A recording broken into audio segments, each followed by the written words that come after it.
just moved some Gaussians around on this triangle, and in this way we found a three-dimensional representation given by these matrices here, three-dimensional representation of the symmetry group of the triangle, which was isomorphic to the permutation group S3. And this representation here, it lived on the span of these three Gaussians,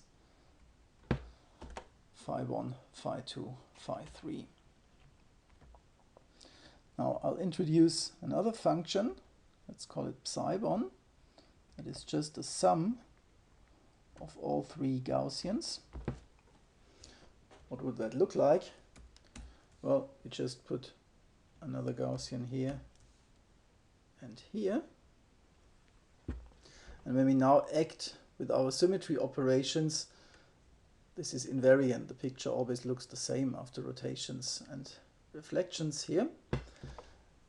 So the space spanned by just phi 1 is also an invariant subspace.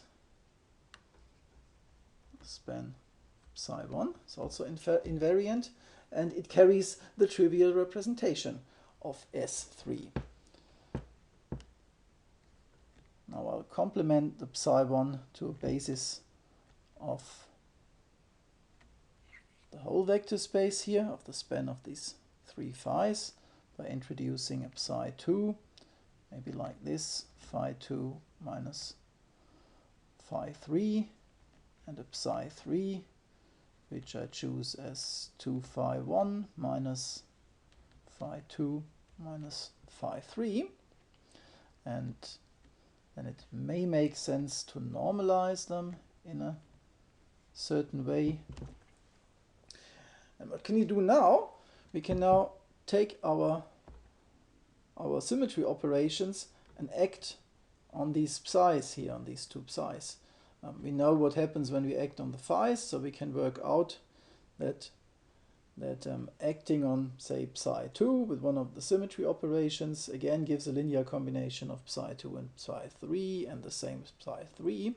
So just do this.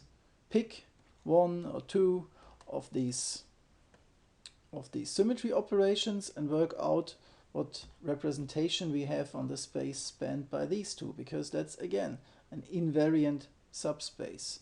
So the span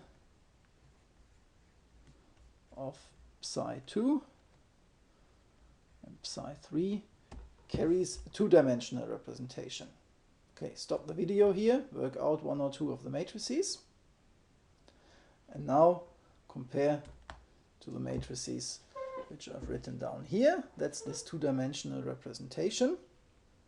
And the next question we could have is whether this is an irreducible representation or whether it's reducible. It doesn't look very reducible, because reducible would mean that we can find some similarity transformation such that all of these 6 matrices simultaneously are diagonal. We will probably not be successful, but it would be nice if we had not to work this out on this elementary level. It would be nice to have some criteria for irreducibility, or when representations are equivalent and so on, and that's what we're going to discuss in the next section.